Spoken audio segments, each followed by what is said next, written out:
I'm at Sisters Beach boat ramp, and I thought this would be a very interesting long exposure because there's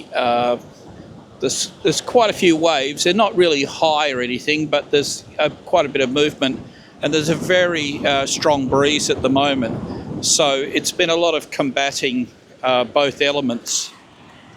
So if I have a look here in the back of the camera, hopefully you can see that shot there, but I will bring it up in the screen for you. And I've done another couple of angles as well, and I guess we'll see which one looks the best. There's a couple of interesting elements here that I'll try and get in another shot from the left-hand side with, because there's a couple of iron bars in the water there over beside those signs. And they might make an interesting element in the photo.